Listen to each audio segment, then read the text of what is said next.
Hello friends, आज हम बात करेंगे about the merits of soul proprietorship. तो सबसे पहले मेरिट आता है quick decision making. Soul proprietorship के केस में सभी डिसीजन, बिजनेस डिसीजंस जो हैं वो प्रोप्राइटर को खुद लेने होते हैं, इसलिए वो डिसीजंस जो है क्विकली ले सकता है। सिमिलरली अगर किसी तरीके की मार्केट अपॉर्चुनिटी अराइज होती है तो वो टाइमली उसको कैपिटलाइज भी कर सकता है। दैट मीन्स वो उस अपॉर्चुनिटी का फायदा उठा सकता है और प्रॉफिट्स भी इंक्रीज कर सकता है because he has to take the decision by himself. Next है कॉन्फिडेंशियलिटी ऑफ इंफॉर्मेशन। अब सोल प्रोप्राइटरशिप के केस में क्योंकि वो खुद ही ऑनर है तो सब तरीके की इंफॉर्मेशन रिलेटेड टू बिजनेस वो कॉन्फिडेंशियल रख सकता है और अपनी सीक्रेसी बनाए रखेगा। और लॉ ने भी उसे बाउंड नहीं किया है to publish firms accounts. Third हमारा आता है डायरेक्ट इंसेंटिव। डायरेक्ट इंसेंटिव मतलब सोल प्रोप्राइटरशिप के केस में वो सभी प्रॉफिट्स को खुद ही इंजॉय करता है, सारा रिस्क भी खुद ही बियर करेगा और प्रॉफिट्स भी इंजॉय करेगा because he directly reefs the benefits of the efforts. तो ये एफर्ट्स में उसको प्रॉफिट्स होंगे और वो प्रॉफिट्स उसे मोटिवेट करेंगे टू वर्क हार्डर। नेक्स्ट है हमारा सेंस ऑफ अकम्प्लिशमेंट।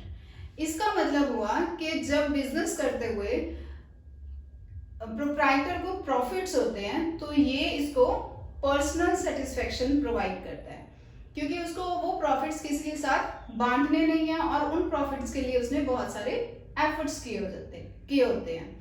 तो उन एफर्ट्स से ना तो सिर्फ उसकी पर्सनल सेटिस्फेक्शन पूरी होती है बल्कि a sense of confidence also improves. इसको आप ऐसे ले सकते हो जैसे एग्जाम्स की तैयारी के लिए आपने बहुत कड़ी मेहनत की।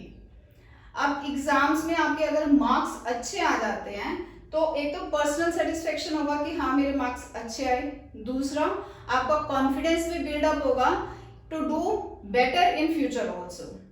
तो सिमिलरली सोल प्रोप्राइटर के केस में जब उसे प्रॉफिट्स होते हैं तो वो उसे सेंस ऑफ अकम्प्लिशमेंट देती है कि हाँ जितने भी उसने एफर्ट्स करी हैं उससे एक तो उसका कॉन्फिडेंस इंप्रूव होता है और एक उसको सेटिस्फेक्शन मिलती है, पर्सनल सेटिस्फेक्शन मिलती है।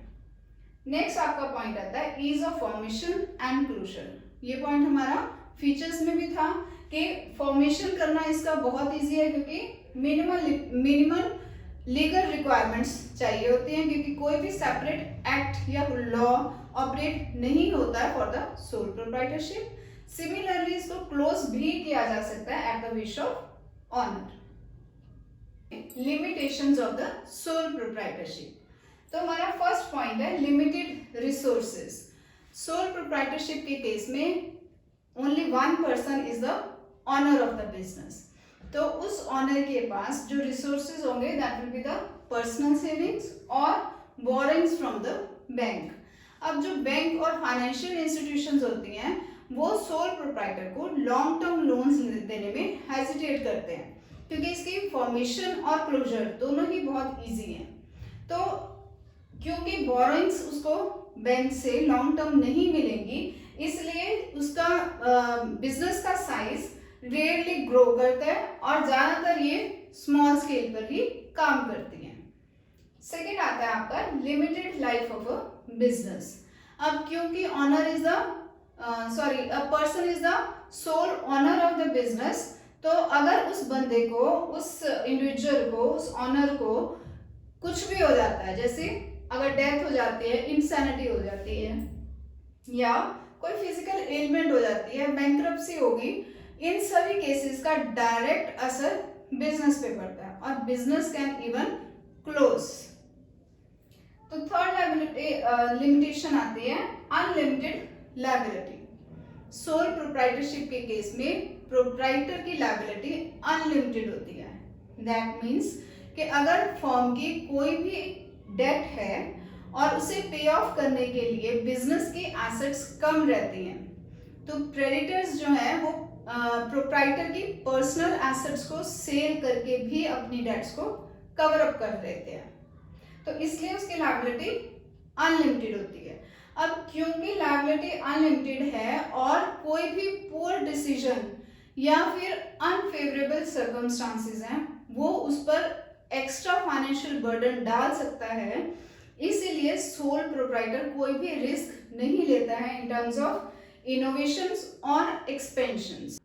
हमारा लास्ट पॉइंट है लिमिटेड मैनेजरियल एबिलिटी।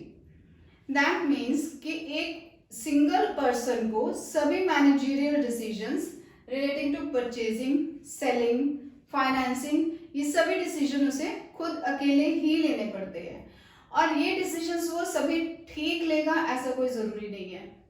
तो उसके डिसीजंस हर केस में मे नॉट बी बैलेंस्ड, और क्योंकि उसके रिसोर्सेज लिमिटेड होते हैं, इसलिए वो इन मैनेजरियल टास्क को करने के लिए एम्प्लॉयज को, टैलेंटेड एम्प्लॉयज को या एम्बिशियस एम्प्लॉयज को हायर नहीं कर सकता। तो ऐसे जो उसके जो डिसीजंस होंगे वो उसके बिजनेस को टोटली अफेक्ट करेंगे। Instead of these limitations, still people prefer to have the sole proprietorship. That is because of their advantages that we have discussed in our previous video. Hope आपको ये point समझ आए होंगे. If you like my video, please do like, share and subscribe. Thank you.